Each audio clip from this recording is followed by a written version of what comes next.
Ibu Bapak, ini juga berdasarkan renungan saya ketika mengisi akreditasi, dan ini hendaknya menjadi pemicu bagi kita untuk belajar sesuai dengan keinginan itu.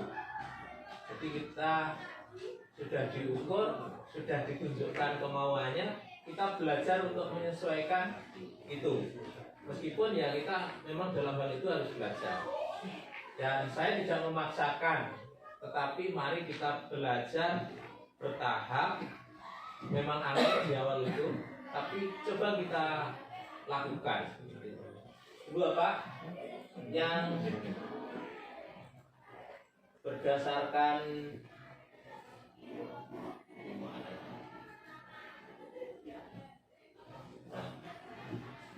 dari perencanaan itu begini ukuran saya ya nanti di dalam supervisi, bahwa perencanaan RPP maksud saya itu yang inti cuma dua saja.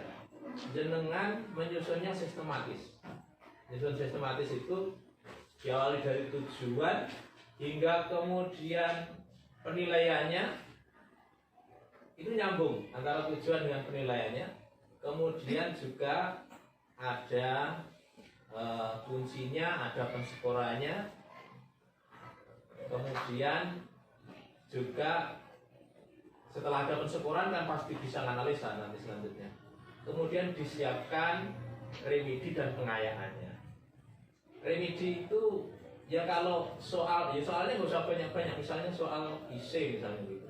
Sehingga ketika soalnya 5 gitu aja, nanti remedinya itu setiap soal itu kan ada remedinya. Kalau anak tidak terpenuhi berarti remedinya apa? Remedi bukan HER. Kalau HER itu kan soal tidak bisa nanti ulangan lagi, itu HER. Remedi itu adalah aktivitas yang harus dilakukan anak untuk belajar. Jadi bisa jadi penugasan atau memang dituntut tentang apa. Jadi anak belajar itu, remedi itu anak belajarnya. Kalau soal nilainya lagi itu kan HER itu ya. Jadi kadang keliru di sebagian besar guru yang namanya remedi itu adalah ulangan ulang. Padahal intinya anak belajar ulang, intinya itu. Nah soal setelah itu diukur lagi, yang diukur apa? Ya sesuai yang di remedi itu. Soal yang sesuai itu saja yang disuruh untuk mengulang.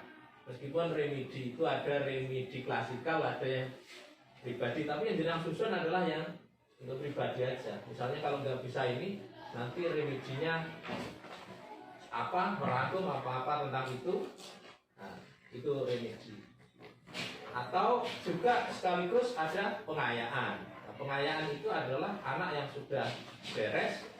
Ketika kita ngopeni yang remedi, yang tidak kita openi itu pengayaan. Itu bisa bentuknya soal yang lebih tinggi atau dia suruh browsing tentang materi lanjutannya atau apa. Jadi yang penting sistematis ya, yang penting sistematis. Sistematis itu dari tujuan sampai penilaian itu matching. Itu aja yang jadi ukuran saya. Kemudian terkait dengan KBM-nya saya mendaki berpusat pada siswa. Berpusat pada siswa itu apa ya? Artinya terlihat bahwa yang disuruh melakukan sesuatu itu siswa. Guru hanya memfasilitasi. Ini yang sulit, ya yang sulit. Dan yang diinginkan kita belajar itu di sini. Jadi guru ngerem untuk tidak menceramai, tetapi mendorong anak untuk melakukan sesuatu. Nah itu yang sulit, ya, yang sulit. Tapi kita harus belajar di sini, harus belajar itu. Nah harapannya sing muni itu anak, harapannya itu yang ya paling tidak paling minim ya, paling minim itu kita akan belajar tentang ini, tujuan kita ini, ditulis tujuan itu. Nah untuk tujuan ini kira-kira di buku apa anak-anak? Gitu. Di buku ini Pak halaman berapa? Ini baik. Kalau itu kamu baca halaman itu nanti masing-masing silakan menyampaikan hasil yang kamu baca. Kan minimal gitu. Ben sak muni-munine anak itu nanti di akhir itu dianu aja. Terkait tujuan itu baru didiktekan atau apa di akhir. Sehingga bisa jadi waktu 2 jam misalnya, itu yang untuk aktivitas anak itu adalah 1 jam lebih Pokoknya kira-kira kita itu hanya bagian seperempatnya saja, kira-kira itu tinggal seperempatnya aja untuk menjelaskan materi itu. Karena apa yang diinginkan adalah anak aktif. Dan nanti kalau ini sudah terbiasa, kita upayakan kita terdokumenkan dengan baik yang ketika kita ngajar itu. Di video itu yang dari cukup loh ya. Bagi yang tidak terbiasa berhadapan dengan video itu cukup, padahal video yang menengah ya kan itu. Makanya nanti gini teknisnya ya. Jadi kalau perencanaannya gitu, pokoknya ini bocah sih nanti. Kemudian pelaksanaannya itu juga ukurannya kami 3 ya, ukurannya. Aktivitasnya berbuat siswa, jadi semua itu siswa. Guru bisa menahan diri, kemudian bisa memanfaatkan semua daya dukung. Manfaatkan semua daya dukung itu yang gunaknya alat, gunaknya lingkungan, gunaknya itu. Di akreditasi kan itu kan. Nah, pokoknya lek iso setiap RPPK ada yang memanfaatkan daya dukung, enek alatnya atau kalau tidak di lingkungan atau apa yang orang mulai kelas toh. Nah itu monggo mulai di planning. Ya. Begitu. Kemudian yang ketiga itu bermakna atau efektif. Bermakna itu apa? Kanggo anak, seandainya dia udah mudeng ya, ketika pembelajaran itu tidak perlu apa-apa anak. Tapi bermakna bagi anak itu ya paling tidak anak berani bicara, itu kan bermakna bagi anak. Nah, syukur kalau efektif itu tujuannya tercapai. Tujuannya yang ditulis awal tadi ternyata ketika nanti pas ditutup ditakoni itu nyambung, bocah iso jawab atau menemukan di mana posisinya itu efektif, artinya tujuan tercapai. Tapi kalau bermakna paling tidak anak merasa punya penghargaan dari aktivitas itu, sehingga memang kita mau rodo obral penghargaan ke anak ya dengan ucapan bagus, luar biasa, waktu sudah kendel banget begitu kan ya. Yang saya tahu ngomong dipuji ya. bagus. Belas orang nyambung dengan apa yang diinginkan, kayak ngelemeng gitu. Terus bagus, komunikasinya bagus gitu. Soal kurang pas macam-macam ya nanti kita paskan gitu aja. Jadi memang kita itu bongbong anak gitu. Ini yang sepuh-sepuh atau ahel gitu. Tapi ya gak apa-apa lah yang tapi sing nom-nom ini harus berlatih ya, harus berlatih untuk model itu gitu. Saya tidak memaksakan ke yang sepuh ya. Karena memang untuk sabar sampai ketemuan itu pasti sulit. Tapi kalau anak sudah terbiasa itu ya kita cobalah, karena memang inginnya begitu. Kita tidak dibebani materi sebenarnya, termasuk ujian nasional dihilangkan macam-macam itu kan. Pengennya itu belajar dengan pola ini itu anak memiliki keberanian untuk mengekspresikan segala sesuatunya. Kemudian tentang hasil itu yang kalau saya indikatornya 2. Lek iso itu ya iso ya paham. Lek ora ya paling ora iso. Iso apa ya iso tampil, iso nulis, iso aja. Soal apa? Tapi dia nggak paham. Ya wis ben keadaannya begitu ya. Wis pokoknya waktu tapi ora paham. Ya wis ben keadaannya begitu ya, keadaannya begitu. Tapi kalau memang perlu dituntut lagi untuk paham macam-macam, ya itu memang tugas kita ya. Makanya kan harus ada itu penilaian formatif. Penilaian formatif itu kan sebenarnya untuk mengukur setiap tahapan, tapi bukan menilai formatif itu. Anak disuruh ngerjakan ini kok tidak bisa, makanya mundur itu ya jangan-jangan karena tidak bisa penjumlahan, misalnya jajal dia tambahin penjumlahan, ternyata bisa, kira-kira masalah apa tanya itu. Jadi formatif itu sebenarnya itu apa? Pertanyaan mundur untuk mendeteksi di mana posisi macetnya itu di mana. Nah, ketika itu terjadi maka keinginannya pembelajaran diferensiasi itu lebih sulit sebenarnya. Diferensiasi itu setiap anak diberi cara yang beda-beda karena keadaannya beda-beda. Yang kemarin disebut scaffolding gitu ya. Jadi guru itu kan jadi scaffolding, jadi ganjel gitu. Scaffolding itu apa tuh? Andrangan itu ya, andrangan itu. Ben gaduh bocah, ben gaduh. Scaffoldingnya ya beda-beda sesuai kebutuhan. Nah itu sulit memang tuntutan saat ini itu, tapi itu harus kita coba. Nah untuk itu kami harapkan dengan dalam menyusun RPP dua hal yang saya inginkan ini dengan camkan, mulai dari menyusun tujuan dia langsung nyambung ke instrumen penilaian gitu loh, ya langsung ke instrumen penilaian. Kalau instrumen penilaian langsung dipikirkan nanti remedinya apa, masing-masing nomor itu remedinya apa, pengayaannya apa gitu.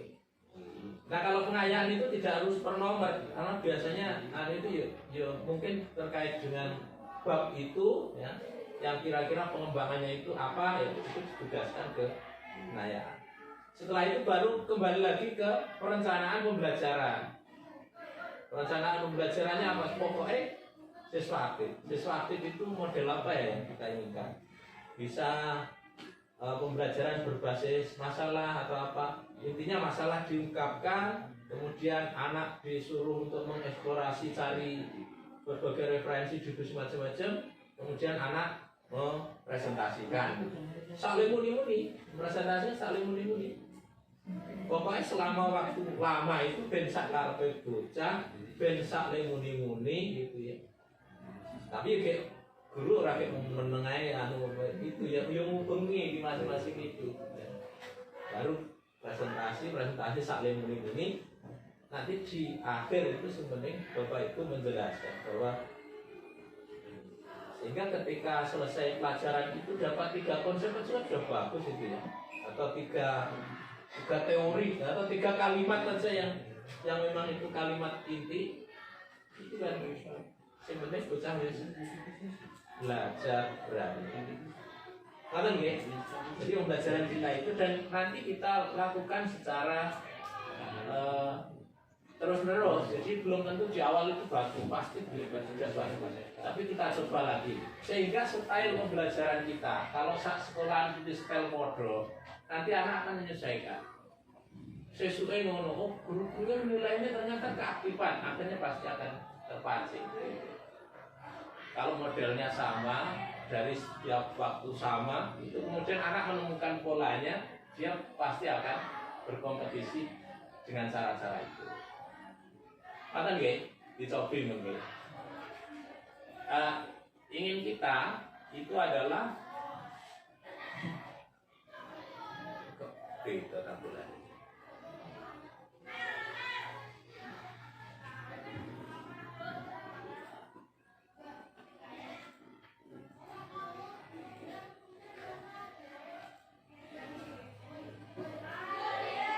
Kalau bisa itu ini keinginan kita itu. Guru tetap belajar untuk ngajar itu dulu ya. Tapi siswa bisa mengajar itu mau lagi atau buku itu bisa menyampaikan macam-macam. Karena memang kalau kita lihat saat ini yang diukur itu apa? Kemampuan numerasi. Dari mana? Dari membaca. Literasi. Dari mana? Dari membaca. Semua dari membaca. Siapa yang membaca? Anak sendiri. Jadi bacaan yang membaca anak, yang mempresentasikan anak, yang memahami anak, sehingga memang itu semua mapel itu pengennya ya literasi numerasi itu dari bacaan, sehingga buku paket itu ya karena adanya buku paket ya mohon berawalnya dari buku paket. Anak suruh menemukan dari kalau satu bab sulit anak ya paling tidak halaman ini paragraf ini tugas kamu menyampaikan begitu. Sehingga memang kita harus menstimulasi anak untuk bisa memahami isi bacaan, bisa memahami kalau soal itu juga dari numerasi itu juga membaca. Sehingga ini Bapak memberatkan juga ya. Dicoba nanti kami juga membantu itu karena memang tugas kepala sekolah kemarin sudah ditulis banyak angka 4-nya supervisi. Maka saya juga harus melakukan itu. Jangan-jangan pas ke sini ya, saya tidak punya dokumen apa-apa untuk supervisi. Maka ini juga kami mohon dibantu untuk punya dokumen supervisi. Kalau saya ke kelas ya jangan dianggap menilai, karena tidak penting bagi saya menilai. Tapi bagi kami adalah bekerja sama dengan jenengan untuk mewujudkan ini, bagaimana supaya mengaktifasi siswa. Sehingga terkait dengan ini, supaya anak-anak terbiasa, kita semua juga terbiasa ketika ngajar ada orang asing masuk. Ini saya sebenarnya sangat berharap Bapak Ibu guru yang tidak punya jam itu masuk ke guru lain itu orang ketanggung, tidak perlu memperhatikan ngajarnya, terus masuk ke kelas saja dengan garap sembarang dengan garapan di kelas, biar anak itu terbiasa dengan orang asing, terbiasa dengan orang asing, tidak terganggu dengan orang asing. Jenengan juga ada orang asing juga tidak terganggu, gitu. Itu ben biasa, karena kalau tidak biasa itu ada orang asing itu jadi tidak alamiah, tidak alamiah. Termasuk suatu saat saya masuk kelas ya, kalau saya tidak mengagendakan akreditasi apa supervisi, maka saya tidak mensupervisi, tapi saya cuma menjadi orang asing yang tidak biasa mengasingkan orang asing. Dan ini karena memang perlu dicoba suasana itu. Ya orang gue nek mau pas supervisi drop gitu, atau pas ada penilaian macam-macam, nanti terlihat kiku kita itu. Tapi kalau sudah biasa dengan ada orang asing macam-macam, dan mohon ini ya, mohon ibu bapak semuanya dikondisikan anak. Kalau ada orang asing masuk, ada bapak ibu guru yang lain masuk macam-macam, ini memang program sekolah yang kalian harus terbiasa. Kalian harus terbiasa. Termasuk kalau ada HP dipajang macam-macam, ya, itu anak harus terbiasa. Harus terbiasa. Meskipun HP ini yorat-yorat misalnya, biar terbiasa dengan itu, sehingga ingin kita itu keadaan alamiah kita itu betul-betul terasakan kenikmatannya tanpa ada beban apapun dari kita. Pribon ya, makan nggih? Dicoba. Semangat awal-awal Pak Mas Reno kok.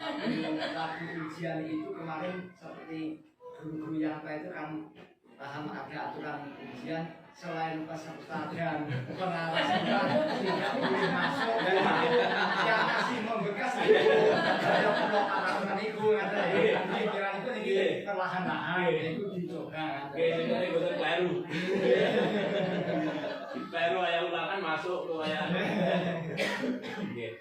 Ini nyun sewu itu. Jadi ini saya bukan bukan gaya dodoannya, tapi apa namanya, dari akreditasi kemarin yang kita pahami kan begitu, kayak jajal kita lakukan.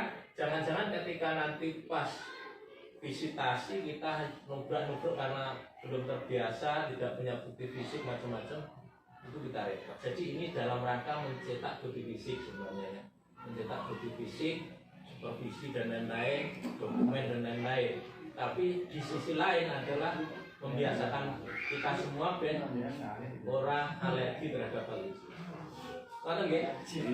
Demikian dari kami, insya Allah sudah akhirnya ini, dan insya Allah akan kita penuhi semua berkas-berkas kaitannya dengan dokumen supervisi dan lain-lain di waktu-waktu yang ada. Kira-kira itu mulai ya minggu harap ya, kira-kira minggu harap. Sehingga pekan ini dengan siapa RPP-nya, mental orang perlu. Orang perlu